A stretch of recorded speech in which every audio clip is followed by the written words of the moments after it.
If you can arrange it so that your worst case scenario is what you're currently doing, then there's absolutely no problem with going traveling, is there? Because if it all goes wrong, then you're just back to the point of when you left. There's no issue.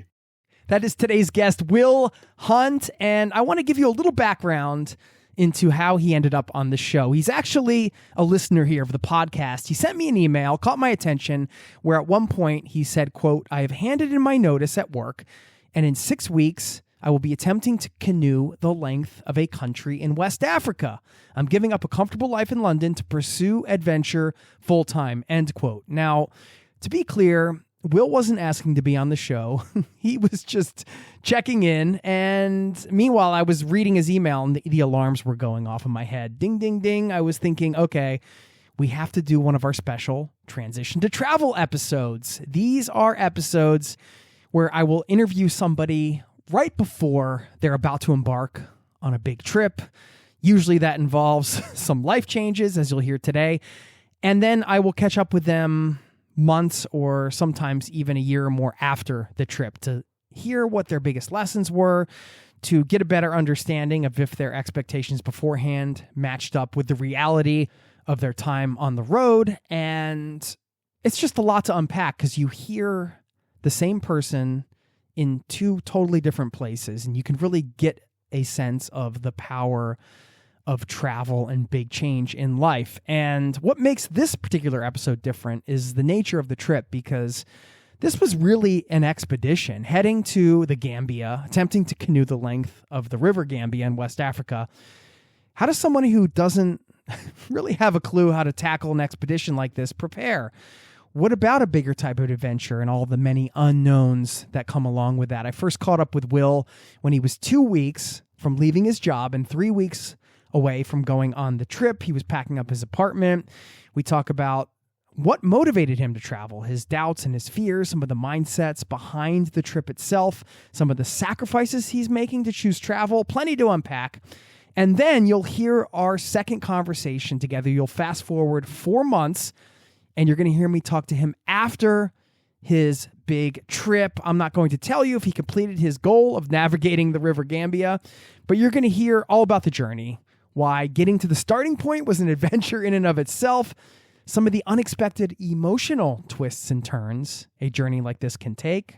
As I was leaving, I was taking the train out from the town, which I was leaving after living there for 7 years.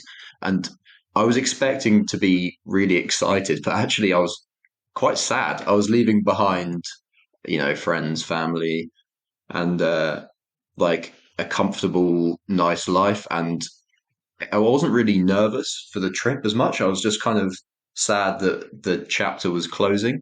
The number one lesson he will carry with him from the culture in the Gambia, the pros and cons of documenting your travels as you go, and so much more going on in this episode. Plus, stick around because they're going to have another edition of our special road trip planning mini-series in this episode. You'll hear 3 ideas to help you craft an unforgettable itinerary.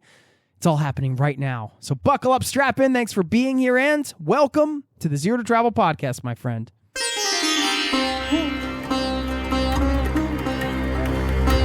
You're listening to the Zero to Travel podcast, where we explore exciting travel-based work, lifestyle, and business opportunities, helping you to achieve your wildest travel dreams. And now your host, world wanderer and travel junkie, Jason Moore. Hey, it's Jason here with ZeroToTravel.com. Welcome to the show. Thanks for hanging out, letting me bring a little travel into your ears today. This, of course, is the show to help you travel the world on your terms, to fill your life with as much travel as you desire, no matter what your situation or experience. By the way, our guest today, Will Hunt, you can find him over at YouTube at Hunt for Travel. That's the number 4. I'll link up to it in the show notes. He's also on Instagram there, and you can see he's got some other cool videos he did from some of his other adventures. And don't forget, if you haven't signed up for our newsletter yet, you can do that over at zerototravel.com/newsletter. It is free, goes out once a week. And now you're going to get into what really is an audio snapshot of somebody pursuing their passions, pursuing their travel dreams, and all of the wonder and all of the messiness and, even doubts and all of that stuff that comes with choosing an adventure like this. A lot of takeaways, I think, for us as listeners in on this conversation, and I hope you get a lot of value out of it. So please enjoy my conversation with Will Hunt.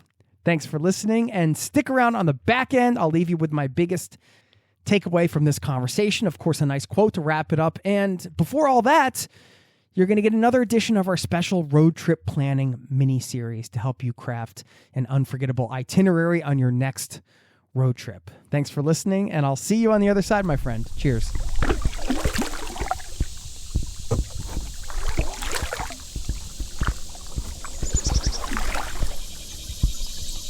Will Hunt, welcome to the Zero to Travel podcast, my friend.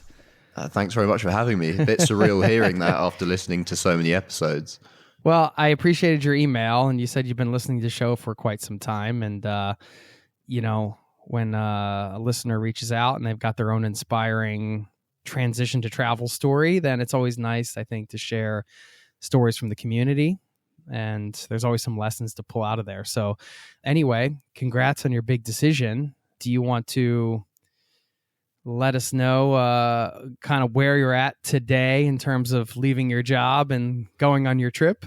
Yeah, so exactly 2 weeks from now, my last day at work, and a week after that is my first flight to my first trip. So very excited at the moment. Yeah, just prepping everything, trying to get rid of everything in the flat that I'm in at the moment, and yeah, moving out soon. Are you renting the flat or do you own it? So yeah, so my brother and I own it. So we're going to be renting it out from now, basically, from about a month's time. Okay. Are you going with your brother? No, he's doing something far less important than me. He's a medical student, so yeah, he's going to be a doctor soon. Nice. Okay. Well, how are you feeling 2 weeks out from quitting your job? I guess tell me about the job first and the career arc and where it was all sort of going or where it's not going now. I came out of school, and instead of going to university, I did one of these apprenticeship things in accountancy. So over the last 7 years or so, I've been working and studying for my accountancy exams. So yeah, so I'm now a qualified accountant, and I've been qualified accountant for about a year, maybe a bit more than a year. And now I've decided to move on from that particular career path. I guess at least for now. 7 years of work, just letting it go. Yeah, so I think it's been a decision that's been coming for a while, actually. As I was studying for loads of the exams, it's a lot of effort. And I remember just thinking a lot of the time, there's so many things I'd rather be doing, and different other ways I'd rather be living. And I'd spend lots of time that I was meant to be studying just on Google Maps, looking around and seeing, looking at different areas of the world I've never been to. And, in some of them where it got a bit, when there was so much stress from the exams, I ended up booking flights to different places for holidays and breaks. So yeah, I think it's been a long time coming. So how long have you been at this job? Was this sort of the beginning of the career now that you got through the tests and everything? Were you kind of...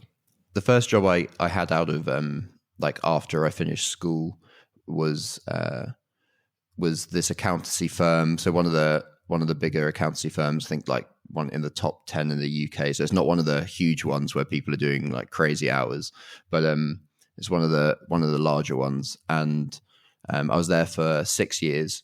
And then recently I've had a 6-month contract work after becoming a qualified accountant, just to earn a little bit more money for the trips that I've got planned, basically.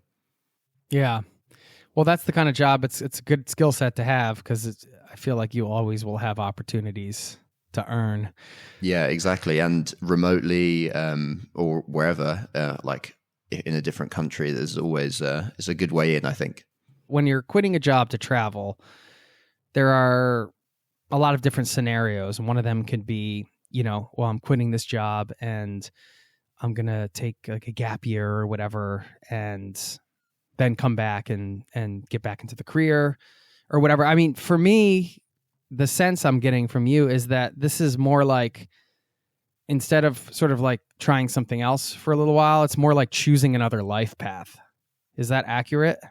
Yeah, so I think that's the plan. Anyway, I've decided to make some travel videos of my like upcoming trips, and I'll just see where that takes me. I guess I think I've got quite a lot of options if that doesn't work out, or if if I want to go a different way. But I've got a fairly strong inclination that traveling is going to be involved in the future after my trips that I've got planned.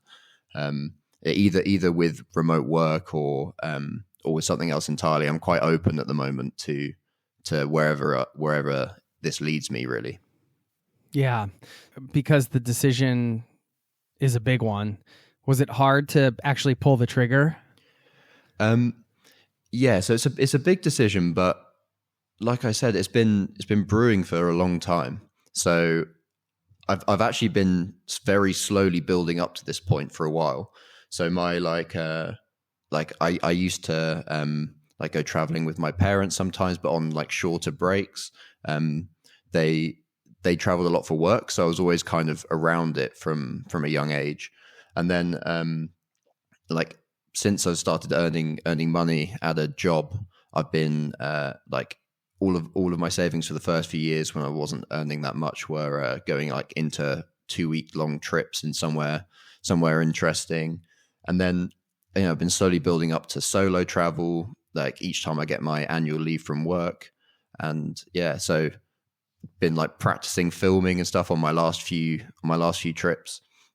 So yeah, it's like it's been building for a while, I think. So it was not difficult for me to make the decision in the end, because it's been maybe like 4 years in the making. Okay, so that was an important part of the process for you, the brewing part, yeah, let's call it. Like I've had so many different ideas of how to go about like traveling, because I've always known that I've wanted to do it more of as a full-time thing. Yeah, this, I think it all kind of started, sorry to mention, but the pandemic, I know everyone loves hearing about it. But we used to be allowed outside for a certain amount of time, and for like walks and stuff. And like, I think that's actually when I also started listening to the podcast, and ideas just develop, and just decided to combine basically everything that I wanted to do into one sort of travel experience, I guess. The thing you're doing first, at least from the email, was attempting to canoe the length of West Africa. Is that still the plan? Nearly, yeah. So it's there's a country in West Africa, called the Gambia, which is, I think, the smallest land, like mainland country in the African continent. And I've always been sort of fascinated by it when I'm looking at maps, because if you zoom in, it's like entirely surrounded by Senegal, and if you look even closer, the whole shape of the country is outlined around the river. So it's like the final sort of, I guess, 500 or so kilometers of the River Gambia, and that runs from the east of the country to the west and the coastline. So yeah, this is the first trip, which is probably going to be my most out there, most extreme one early on. I think, like, get it out of the way, so I don't have to worry too much about the planning. Yeah. Okay. Thanks for clarifying that. Yeah, because it says attempting to canoe the length of a country in West Africa. Yeah. So that's the first one. Well, I mean, do you have a lot of canoeing experience? Why are you? The short answer is no, I do not. So actually, like I said, I've been sort of building to this kind of for a while, and last year in August, my brother and I went to our local river. Like, we're from East Anglia, so the east of England, and there's like a river that separates 2 counties, and that's where we like grew up, around that area. So we decided that we were going to canoe from like the source all the way to the sea, basically. And it took us about 3.5 days, and that was preparation because I was filming that as well. So it was kind of preparation for this trip that I've got coming up in the Gambia, but I hadn't told anyone about the Gambia trip at that point. So for me it was, but yeah, and that was, yeah, it was more difficult than I thought it was going to be. So we'll see how this goes. Are you going to buy a canoe when you get there, or what are all the logistics involved here? I wanted to see if this trip was possible, I guess. So I started looking online, and the only people that I could find that have canoed this river, that at least have presence on the internet anyway, was this husband and wife, also from England, that did it about 10 years ago. And so I was just looking through the internet and basically found his email address and just reached out to him. He's also called Jason. Yeah, so I reached out to him and he was happy to have a phone call. So we spoke for a bit and he talked me through how he did it. He actually did the full length of the whole river, not just the last country. And he then put me in contact with other people. So I'm sort of renting a canoe and paddles, and when I actually get there from someone that he knows sort of halfway down the river. So I should have all of that sorted, hopefully. Okay. That was a smart idea to talk to somebody that's done it before. So you could do a lot of things, Will. You could throw a backpack on and go through Southeast Asia and stay in nice hotels and live on beaches. You could, there's, you could have a lot of different travel experiences. I'm still curious as to why you're choosing the sort of the adventure route for yourself. I like having a bit of purpose with my travels. The last break in between my last job and my contract work, I had 2 weeks, and I went to Jordan and Israel and Palestine, and the purpose of that for me was to practice filming and get outside of my comfort zone. I think that's quite a large part of it. It's forcing me to do things that I wouldn't usually do because I'm filming it. If I was just traveling, there's lots of things that I've got planned that you'd think, you'd never do that if you weren't actually recording it for a video or something. So I think a lot of it is because I do really want to get outside of my comfort zone and experience new things. And I feel like I'm past the point of when I reckon if I was 18 or just coming out of school and I went to Southeast Asia, there'd be a lot of partying and traveling in that sense, which also I've got nothing against. But I think I'm sort of in a mode where I'm sort of craving a bit of adventure. I've been sitting behind a desk for too long. Yeah, right. The filming, I was going to ask you a bit more about that. What's your greatest hope for all of this?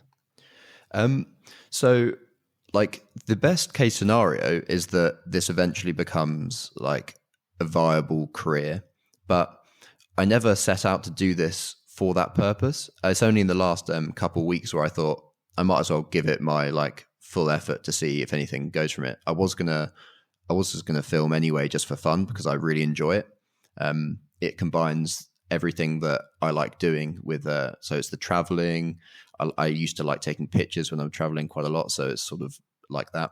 I'm also making the music for the videos as well, so it's also combining that passion of mine. So I'm sort of doing everything that I want to do, everything that I like doing in my life in one go. So that's sort of why I'm doing it. Yeah, I mean that makes sense. You're passion mashing, we call that. Yeah, that's the plan. Do everything I want to do for a little bit of time, see what happens. So YouTube, I'm guessing, is the vehicle for this? Is that the end goal? Yeah. So I think I've worked on I've done about 7 videos so far, and I've posted them to YouTube, but they're all private at the moment because I'm just getting feedback to try and improve them from friends and people that I'm reaching out to. But eventually, yeah, I think all of my trips are gonna go publicly on YouTube.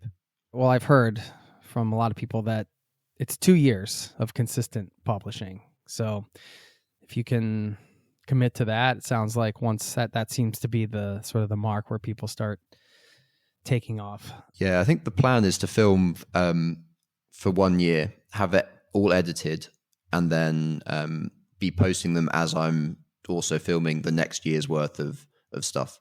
So I think that's my plan. And so is the plan also to be nomadic, to not have a base and to not come home and to just stay out on the road?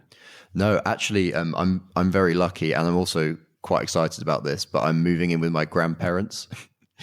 So it's a bit of, it might seem like a backward step, but I'm genuinely quite excited about it. So like I'm going to come back to the UK probably like in between trips to edit. So it's going to be nice to stay with them for like a week or two as I like put the videos together, then go out on the next one. Yeah. Okay, cool.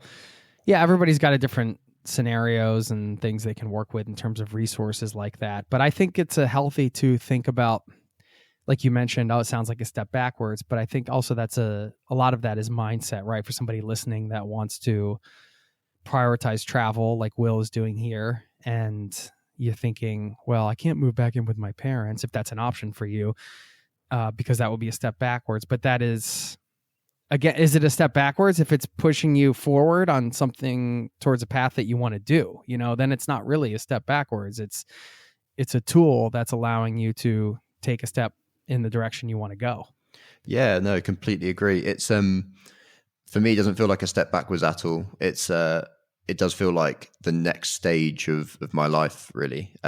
I've lived independently of my parents for quite a long time now, and it's actually almost going to be nice to go back in with my grandparents, have a bit of a bit of my grandparents cooking and stuff. It'd be good.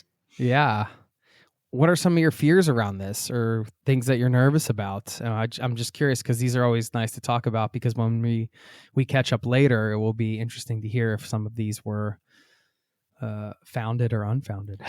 Yeah. So my most of my worries came with actually my girlfriend, because I was worried about like the relationship not working out, because that for me wouldn't be ideal. I think it's anyone that's moving towards a life of traveling more, you are going to give certain things up, and for that it's spending as much time with my girlfriend.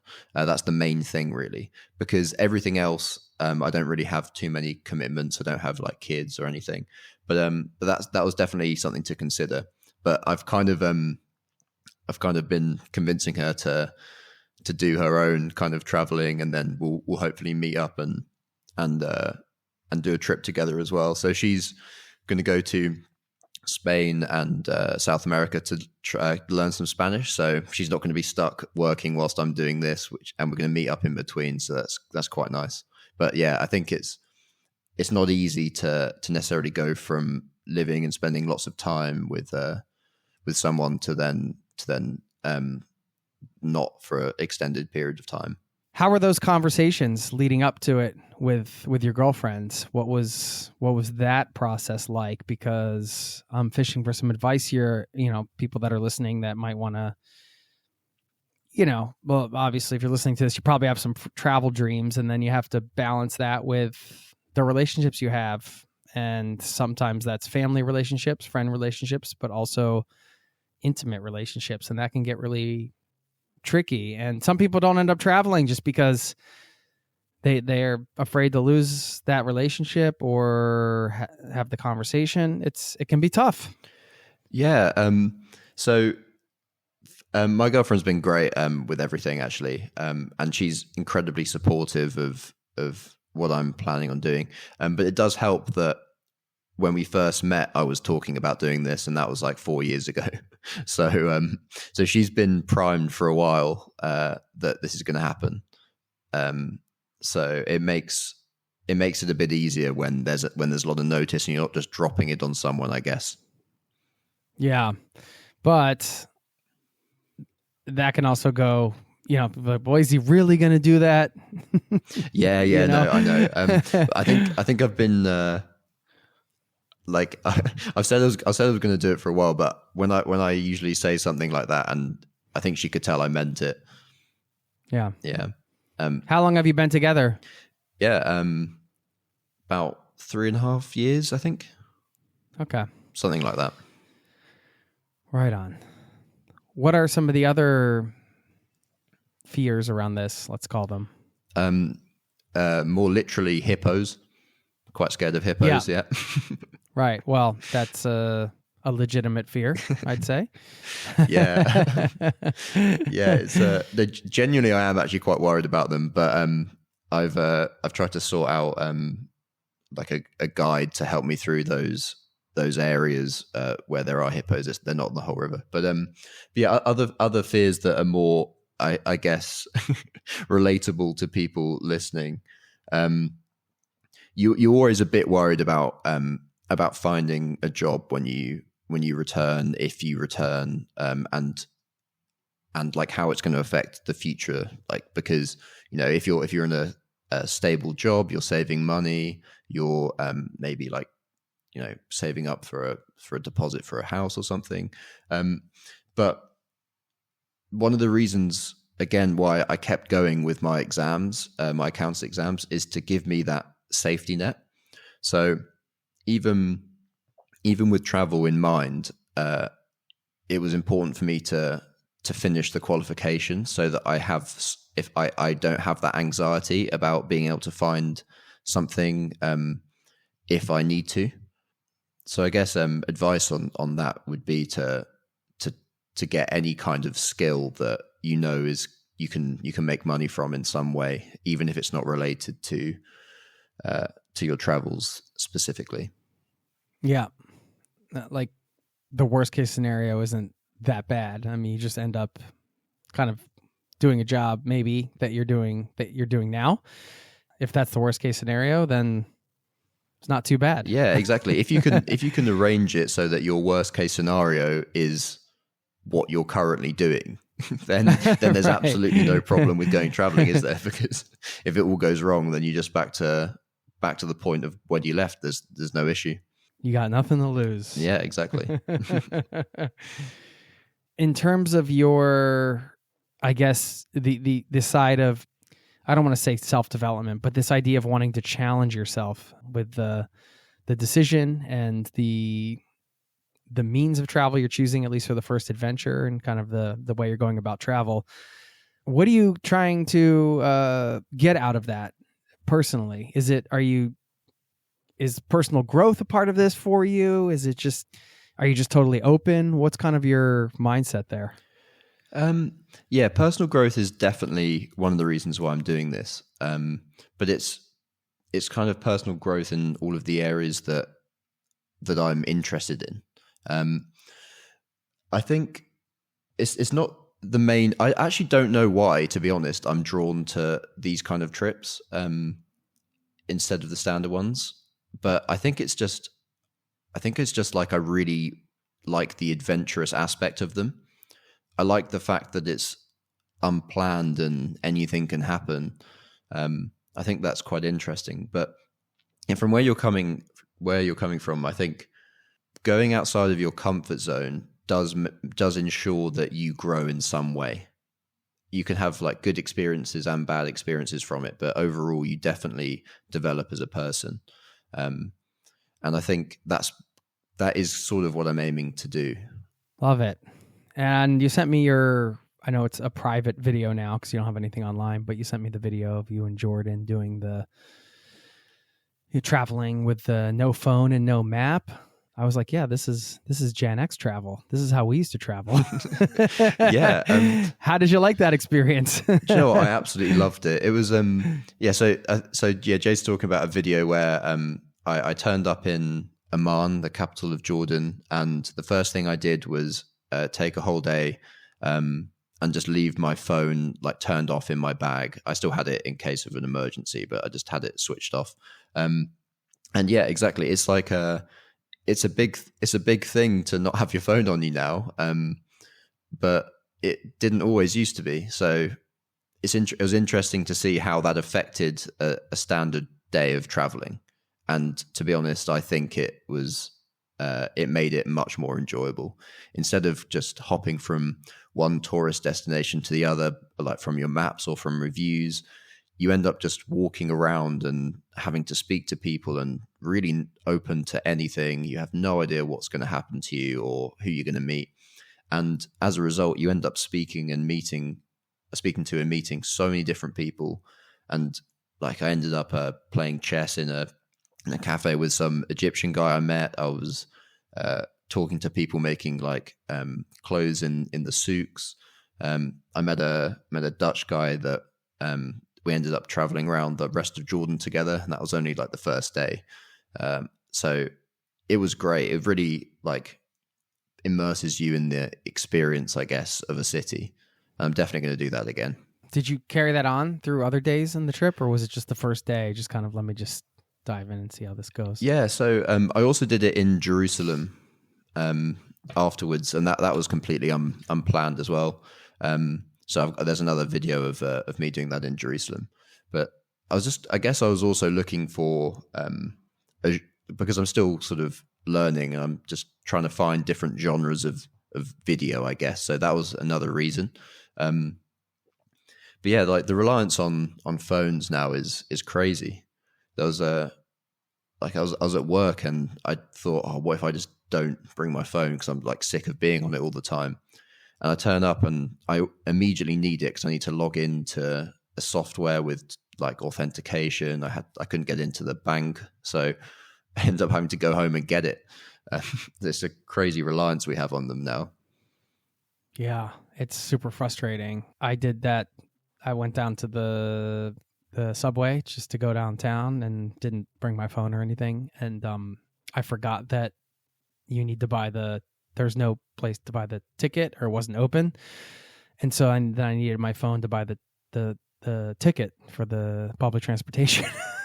Just like, man, I haven't even gotten anywhere yet. Like, it is frustrating. But, yeah, it's if you plan ahead for it, it is certainly possible. But yeah, you can't plan ahead for an authentication code, for example.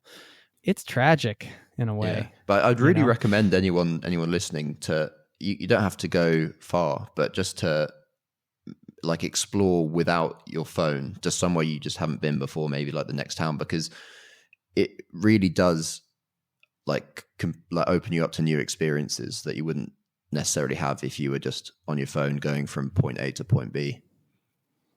Yeah, and even on another level, you don't use it to distract you or as sort of like a crutch. So you're more exposed, if you want to say that wouldn't be the right word, but you're just kind of you're out there. You can't hide if you get uncomfortable or whatever. You can't hide in your phone or do something in your phone. Sometimes we could use these travel tools like maps and things like that. You can also use them to hide. Yeah. It's one of those things that because humans get bored very quickly and very easily, but when you're bored without a phone, you then start speaking to people or exploring or trying to occupy yourself with something, and you end up doing more interesting things than just scrolling through social media, for example. Right. Well, good luck, man. Yeah, thank you. It's going to be an interesting experience for sure. You said in your email this is something you've always wanted to do. As a member of this community here, we're all rooting for you, man. We're all excited for you, and I look forward to catching up with you. Yeah, maybe do the canoe trip, survive the hippos. Let me know. Kind of, let's stay in touch. I'll give you my number here, and you can let me know what's going on, and we can catch up in some months and do a part 2 and mash this all into an episode and see how your transition to travel went. Yeah, looking forward to it. This is a accumulation of many episodes, inspiration from different people. So yeah, thanks. And I guess I'll speak to you soon.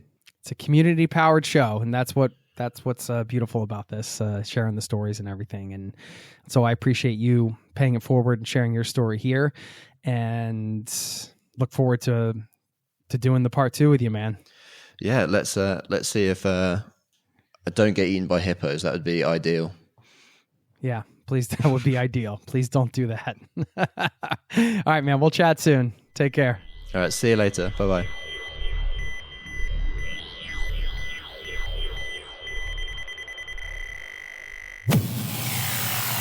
And through the magic of time travel, here we are, almost 4 months later, talking to Will after an incredible adventure. Will, welcome back to the show, man.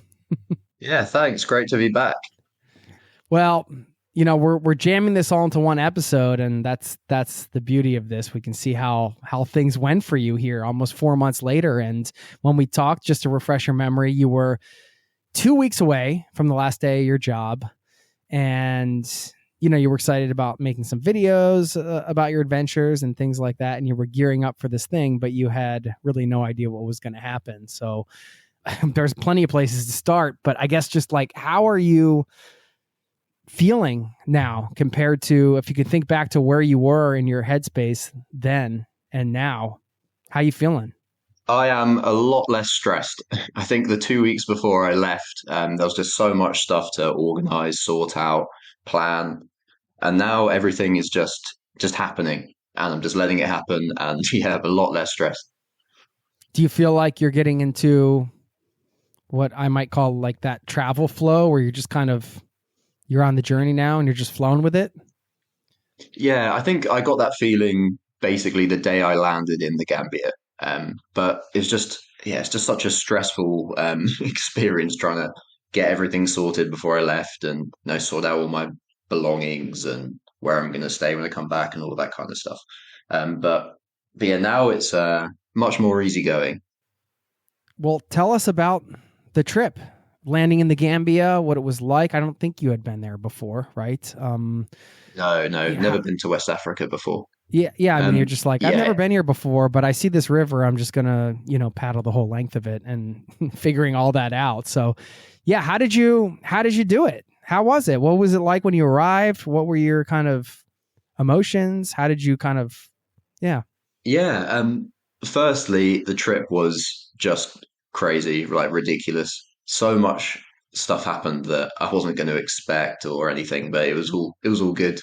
But on the way, like as I was leaving, I was taking the train out from the town which I was like leaving after living there for 7 years, and I was expecting to be really excited, but actually I was quite sad. I was leaving behind, friends, family, and like a comfortable, nice life, and I wasn't really nervous for the trip as much. I was just kind of sad that the chapter was closing, which is a weird emotion I didn't expect to be feeling at that time.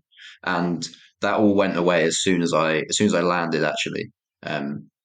And then it was just focusing on, yeah, let's do this expedition, this adventure, and then I started to become really excited. But yeah, I wasn't expecting to feel so feel so sad as I was leaving. Kind of snuck up on you, huh? Yeah, it was literally as soon as those train doors closed, I was just like, wow, okay, this is real now. Um, all of this that I've been sort of planning for years is now actually happening, and it wasn't excitement at the start. Quickly did Yeah. change though. You can visualize those moments and how they might be, but you can never really truly know what you're going to be feeling in that moment until it comes to pass. So that's really interesting to hear.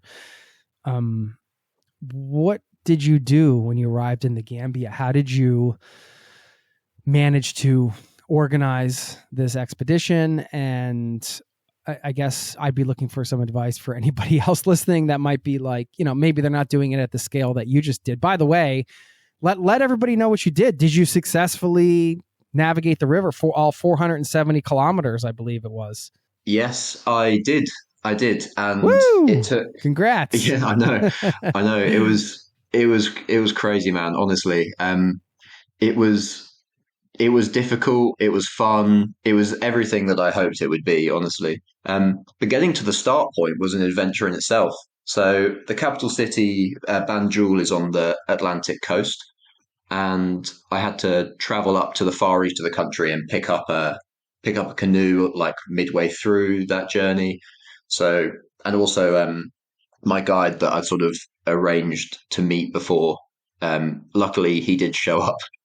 Um, but yeah, getting the canoe to the far east of the country was incredibly difficult. Actually, we had to like attach it to the roof of like public transport buses, get crammed into those kind of 12-seater vehicles that fit about 20 people in.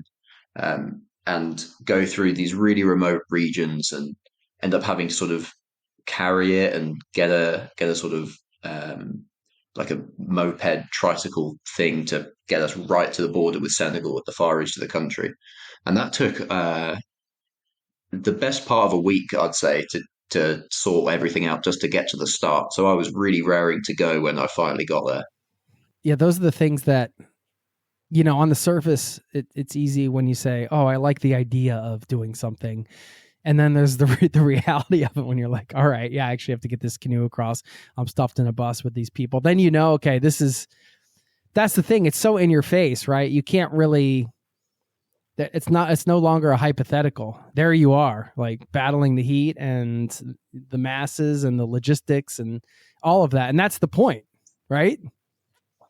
Exactly. And when I do these kind of things, I try and plan the basics, right? So I guess my advice on that side would be make sure that you've covered safety, which is like access to water and food, like guides and stuff like that. Then kind of everything else, I just left completely to the universe, I guess.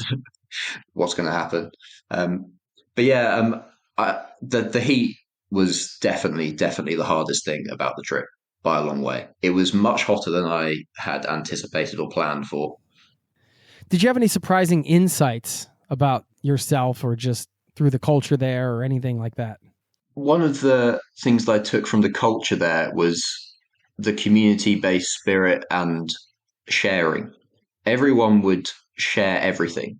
It doesn't matter like how much people had.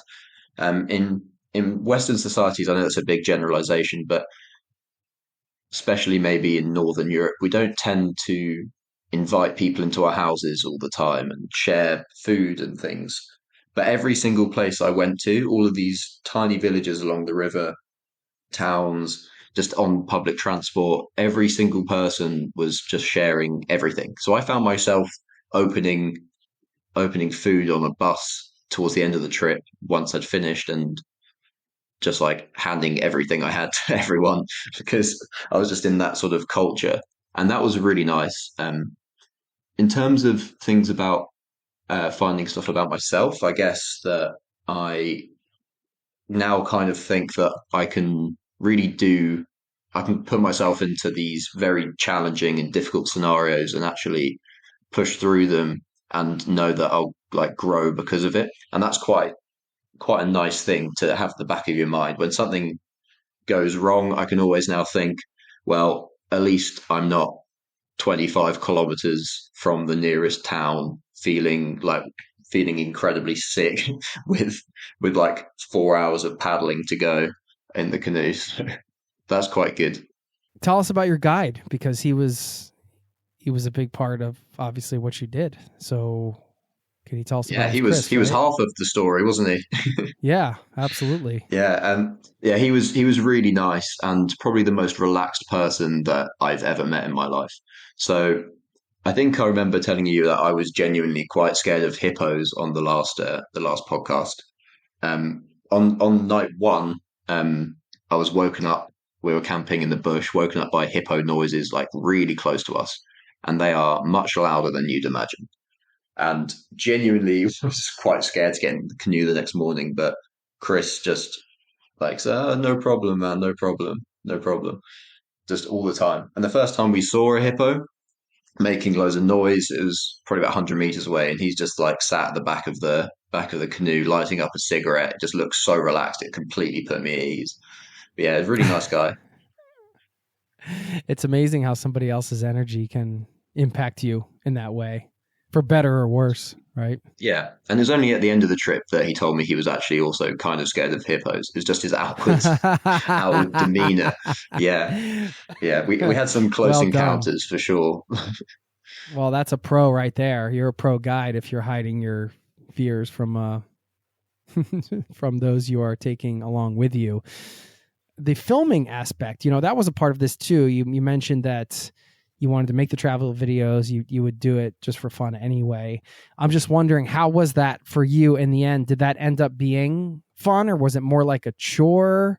I mean, if you just kind of take an objective look at the whole experience of film? Because I'm sure there's people listening out there that are like, aspiring to maybe make some YouTube videos or different things like that. But it does impact whatever it is that you're doing, because it's going to be a part of it. It can't not, because it's a part of what you're doing.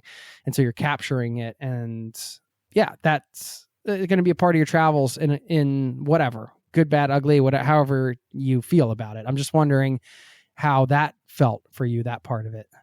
So it has pros and cons. So the main con of having to having to document everything in my mind was, after a really long day of paddling, we'd end up somewhere on a bank and it would just be too hot to do anything.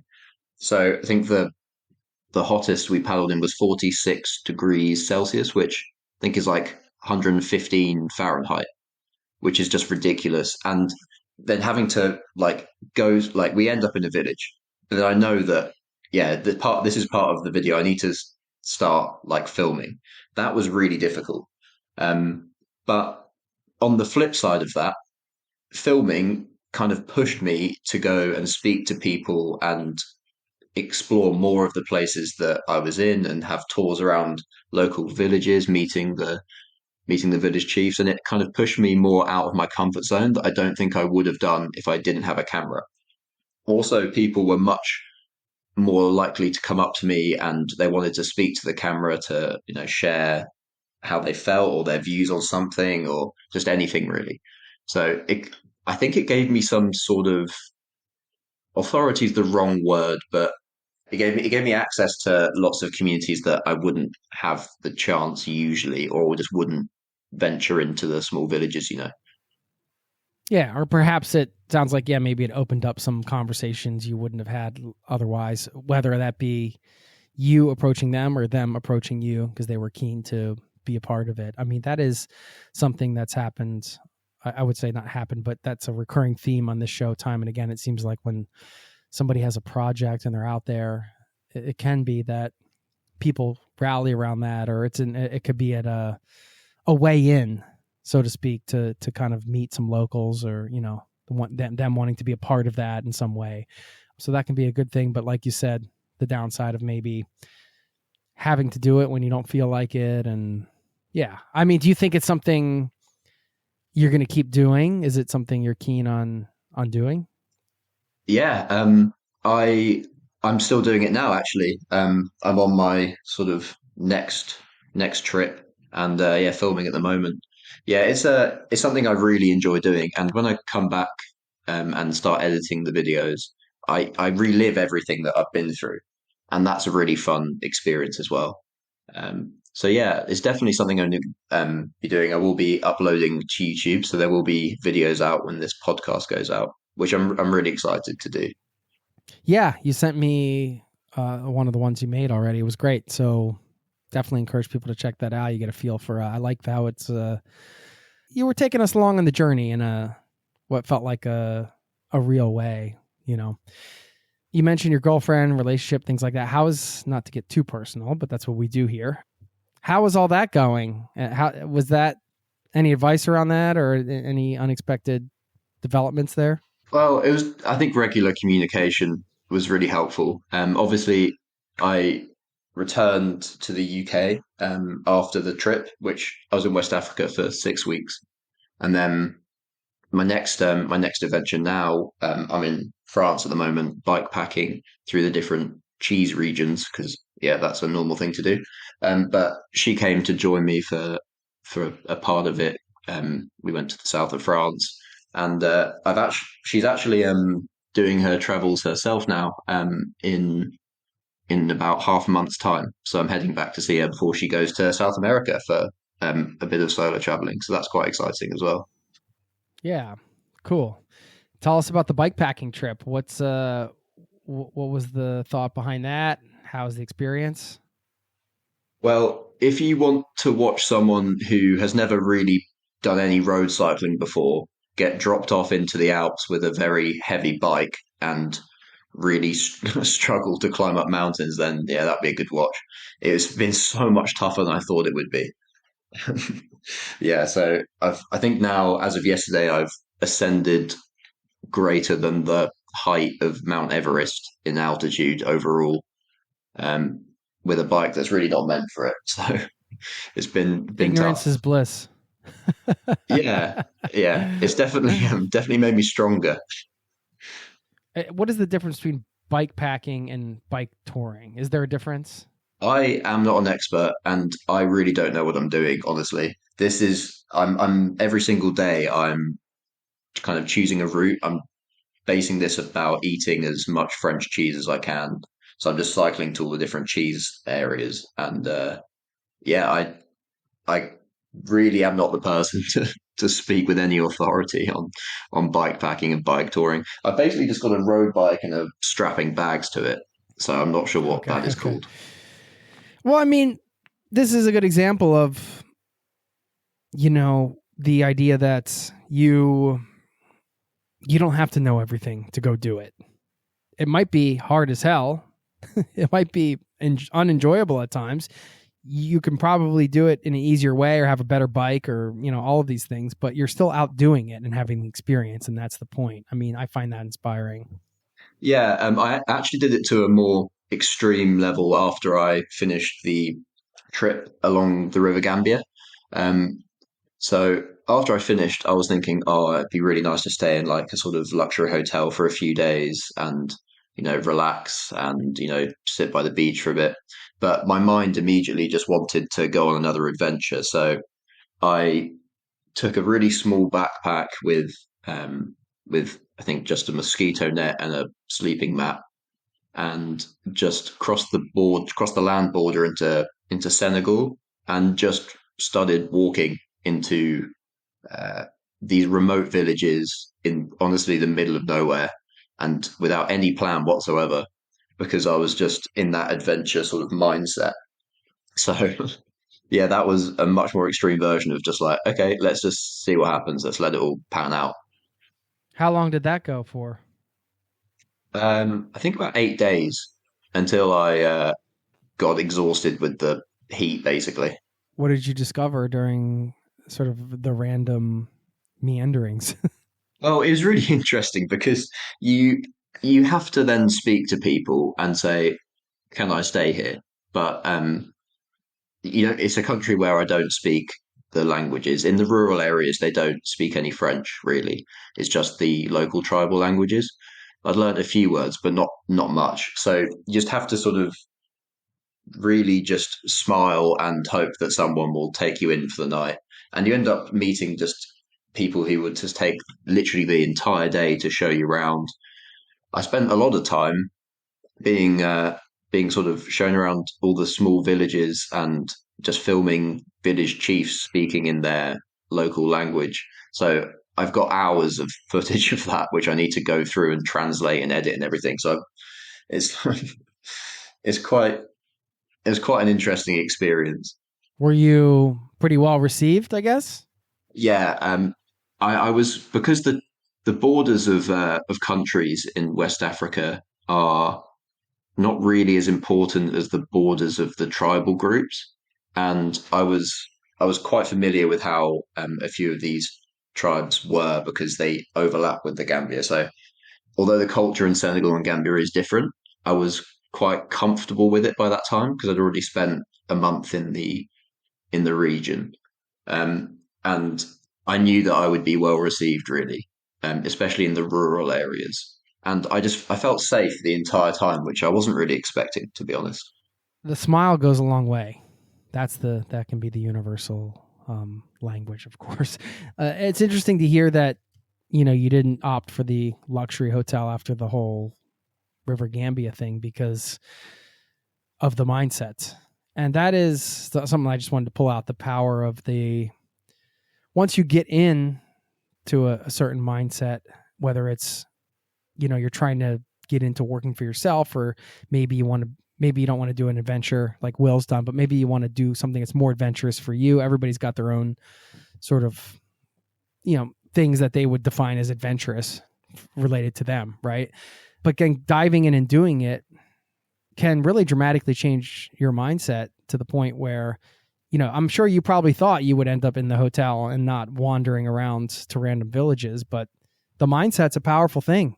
Yeah, on the river, I was fantasizing about a luxury hotel with with good Sure. food and Air everything. conditioning. Yeah, but as soon as I finished, I just wanted none of that. With jumping into stuff, you know, with extreme adventures and stuff.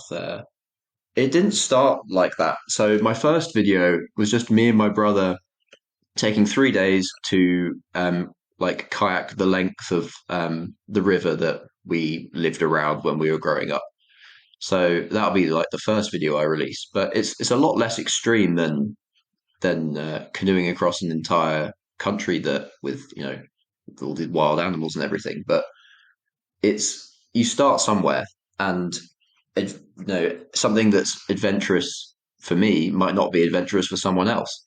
Even just cycling through France is actually relatively civilized, but I'm finding it quite difficult and challenging, and fun as well. But it's different for every single person. The level of comfort that you can handle, and I've just got sort of more used to it, I guess, over the last year. Yeah. And it's a great point too. You can, do a miniature version of what you aspire to without so much effort or logistics or maybe even not a lot of money. As you mentioned, the 3-day paddle near where you guys grew up. That's a good way to test the waters, excuse the pun, but it can be. So yeah, what's planned coming up for you? What are you locking in on in terms of future adventures? Yeah, then I'd love to hear any other last sort of bit of advice you have for others listening. Yeah, so future adventures. So I've done a bit of. I'm trying to do anything that's kind of human powered travel, like slow travel.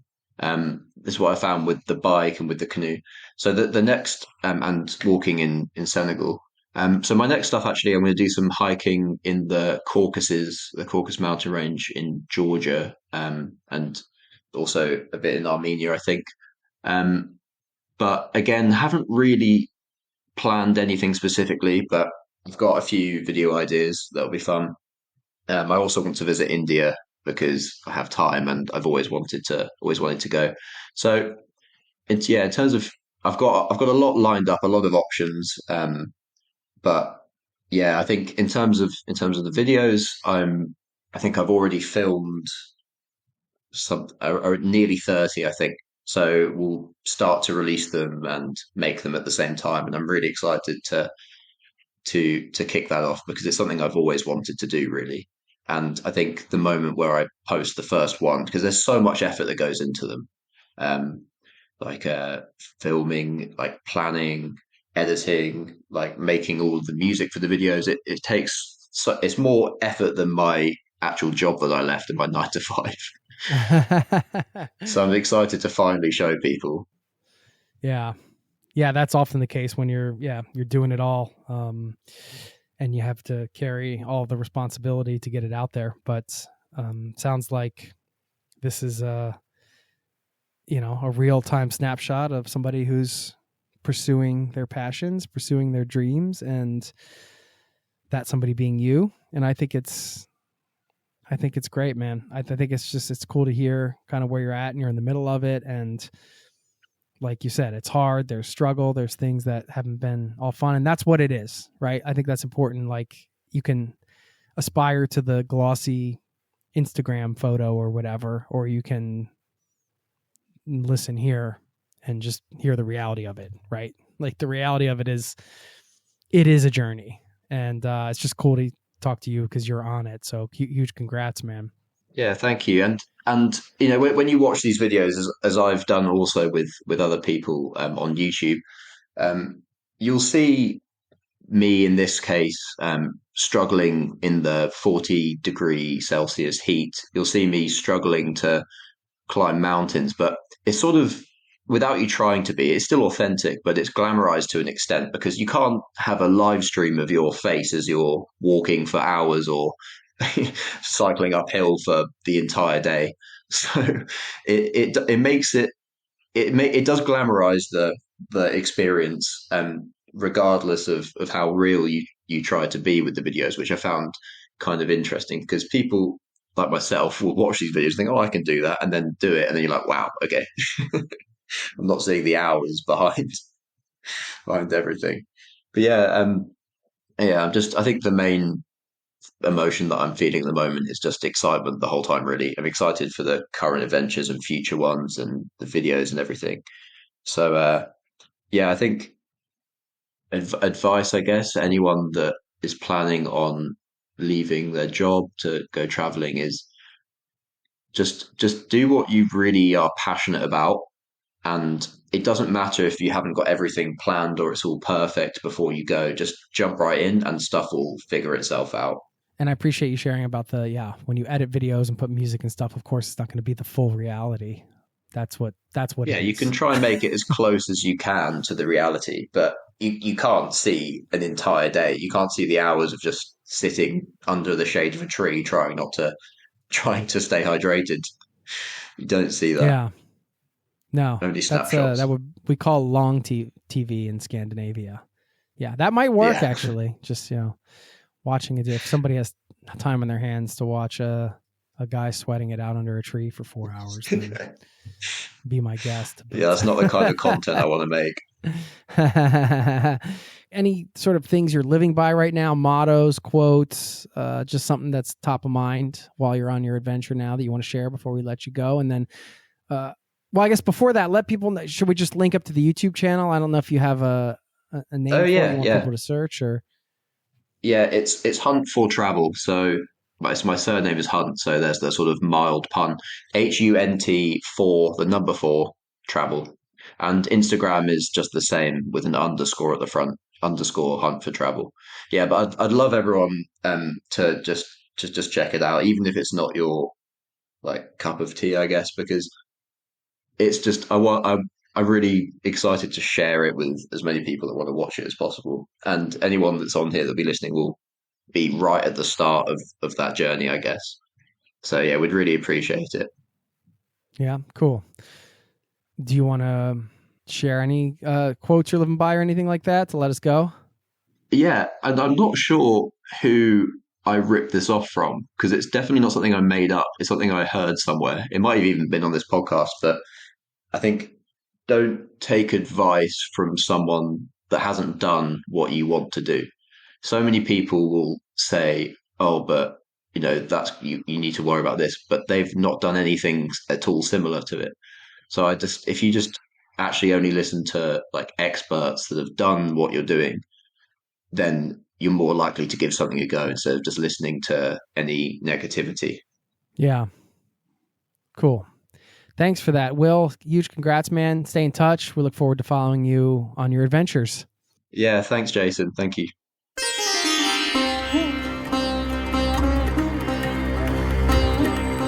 There you have it. Special thanks to Will Hunt for stopping by the show and recording not one, but 2 interviews months apart and allowing me to put together this special transition to travel episode for you. I'm going to share my biggest takeaway from these conversations in a moment. First, just a quick thank you for being a listener and a community member here. And also, if you have your own transition to travel story or really any story to share, you can get in touch anytime over at jason@zerototravel.com.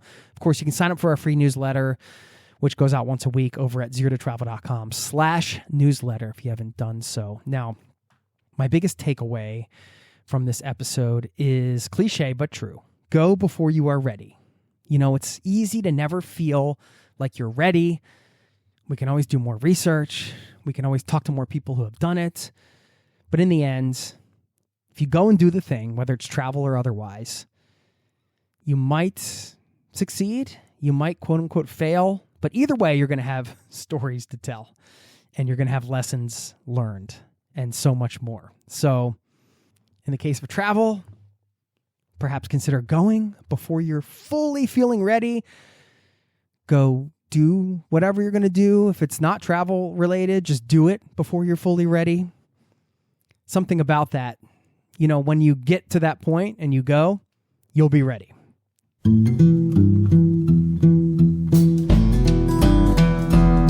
Now, let's talk road trips, shall we? Our friends At Defender, you know they love a great road trip, and I want to thank them for supporting this special 5-part road trip planning guide mini-series. It's been packed with road trip inspiration and advice. It's all leading up to that final segment where you're going to plan an epic road trip of your own for the coming year, so you have something locked in, something you're excited about, and I want you to continue to keep an open mind. Maybe you'll end up somewhere completely unexpected in the coming year. Who knows? Okay, this week, you're getting part 3 of our 5-part series. This one called 3 Hacks to Help You Craft an Unforgettable Itinerary. And these hacks will help you have a memorable adventure that's perfectly suited to your travel style anywhere in the world. That's what we're going for here. Speaking of adventure, I do want to say a massive thank you to the icon of adventure, Defender, for supporting this special miniseries. Defender is truly the ultimate road trip vehicle for many reasons, including its durability, its cargo capacity, and the fact that it's tested to the extreme. Defender's family of vehicles include the 90, 110, or the 130, which has 8 seats. Defender is an icon of adventure with a tough, rigid body design, and it's been reimagined for a new generation of explorers that is you. Design your Defender at LandRoverUSA.com. Okay, you got some great inspiration from the last segment in this series. We talked about a few of the iconic road trips you can take out there, gave you some ideas. Now it's time to go a bit further, dial in that trip you are considering, and give you those bigger picture things to consider when you're crafting your itinerary so it's unforgettable. And the first hack I'm going to share is near and dear to my heart. This is something I have done a lot of in places like Hawaii and Patagonia and Southeast Asia and all over the Western United States. This concept works anywhere, and it's to design a trip filled with mountain passes. Now, I'm not talking about literally. I mean, perhaps. I love driving through the mountains and I love being in the mountains. So maybe your trip will be filled with actual mountain passes. But I'm talking about a trip where you can imagine it's a bit like a mountain pass. You know, you're perhaps there's some challenges. There's some hard things happening. You're going up the hill. It's beautiful, but it can be tough. And then, you get to the peak and then, you cruise down the hill and it's pretty relaxing and chill. That's what I mean. You can do a quote unquote hard thing and then an easy thing. So you can think like this. You can imagine doing 3 days of, say, mountain biking or hiking or whatever you love, right? And then follow that up by a stay in a natural hot springs where you perhaps have this wonderful meal. You feel like you've earned it a bit. And that's what I mean. I've found so much pleasure and so many rewarding moments in trips like this when I tackle something that's maybe a bit scary, maybe a bit uncomfortable, maybe a bit physically challenging, maybe it's mentally challenging in some way. And then you can follow that up by sort of like the sort of more relaxing type of travel experience where, perhaps there's not as much thinking. Maybe you're at a nice hotel with a pool. You can just chill. You don't really have to worry about kind of some of those like in-your-face challenges that might come up during the previous segments of this trip. And I found this formula, this idea of designing a trip filled with mountain passes, again, to be very rewarding. And I just wanted to plant that in your head. I think you get the idea. Think about something perhaps that you've always wanted to do, but you've been a little scared to kind of incorporate into your travels.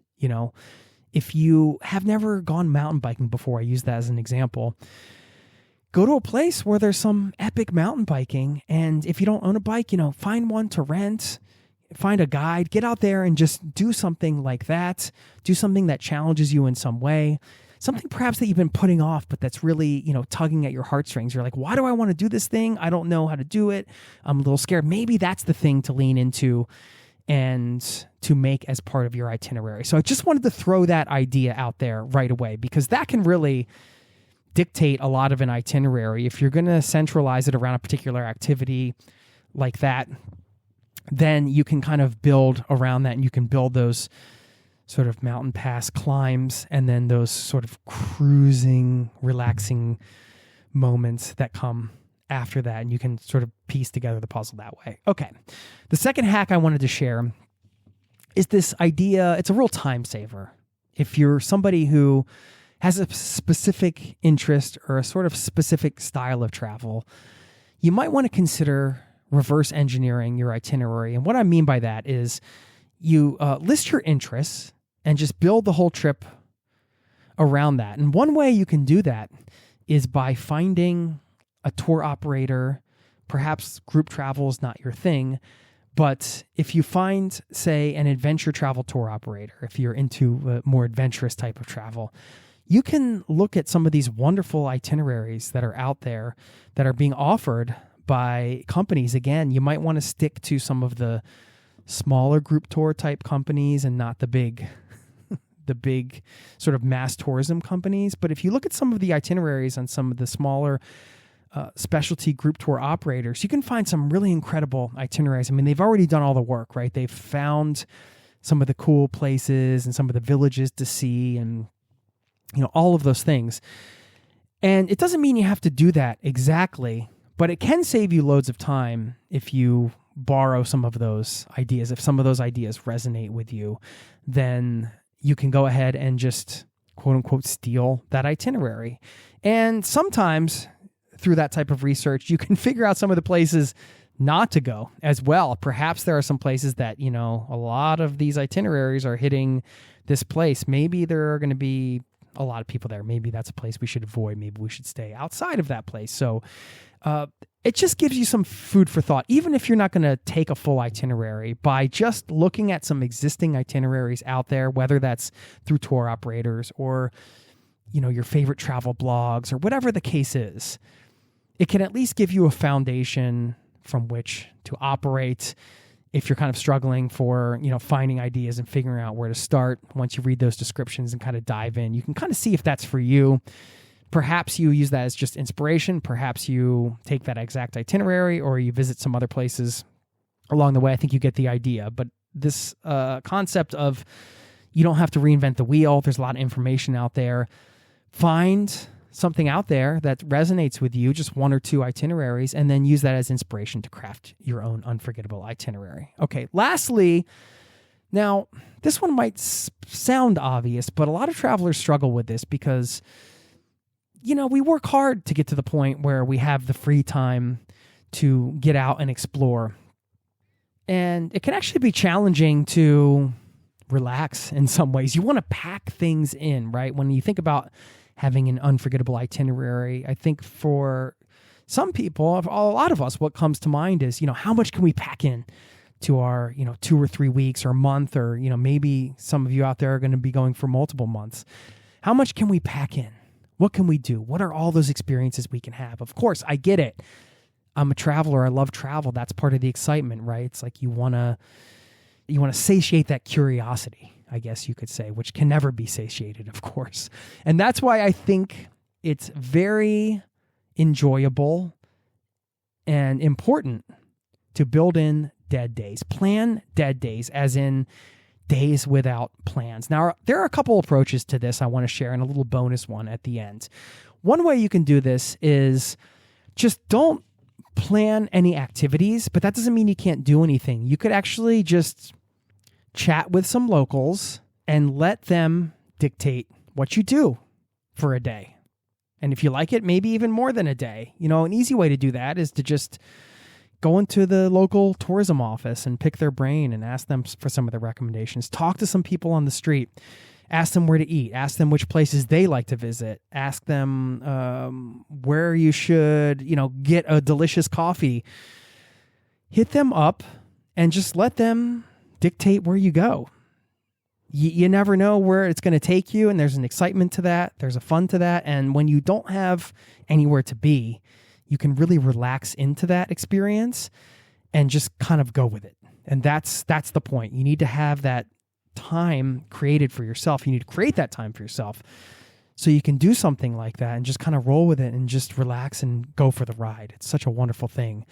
And when you don't have, every minute plans, you can do stuff like this. Another thing is just to do nothing. Of course, longer travelers longer term travelers, I should say, know the value of having those days where you just, read a book, maybe you get some coffee, perhaps you do some laundry, maybe not, maybe catch a movie. You don't need to see and do everything all the time. It's nice just to have those relaxing days on the road. And I know when you're traveling for a short amount of time, it can be a little bit hard to build that in because you want to maximize your return on the trip, let's say. But sometimes those days where you just do nothing and chill are some of the most memorable days for just the normalcy of them and just the relaxation of them. I just wanted to bring that top of mind. Make sure you plan some dead days. And a little bonus hack of sorts along those lines. If you're somebody who needs to plan, you feel like you have to, quote unquote, plan something. You could still plan a dead day, but you could maybe theme it out. Like you could say, okay, today's going to be a food day. We're going to eat and drink our way through the city. Or, maybe art. It could be a theme. You could go find some local galleries. You could search for some street art. You could buy tickets to a random play or concert. Again, it's keeping you within, say, perhaps something you enjoy, something you love, but you still have that openness to kind of let the adventure take you where it does. And so just some food for thought there. I think some of these ways of thinking and some of these ways of structuring really can set yourself up for unforgettable moments and things that you'll carry with you from a trip like this for the rest of your life. So keep that in mind before I let you go. I just want to remind you, when you're building your own epic adventure in the coming year, which we're going to do in the final segment of this mini-series, take what is in your brain right now. I want you to take action on it after listening to this. Get it down on paper. I'm sure you've got some ideas that are kind of percolating. Get it down and start bringing the pieces of the puzzle together. There you go. Be on the lookout for the next bonus segment.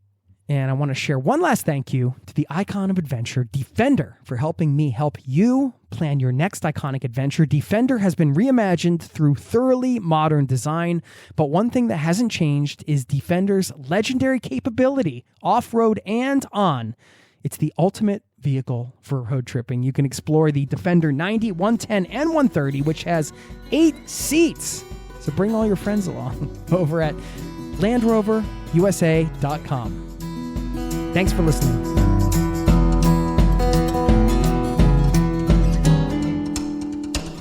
Okay, I'm going to wrap this up with a quote. What an episode. So much packed in today. I hope you enjoyed it. This is a quote from Lemony Snicket, the book The Ersatz Elevator, who said, "If we wait until we're ready, we'll be waiting for the rest of our lives." Thanks for listening. I'll see you next time. Peace and love to you and yours. Cheers.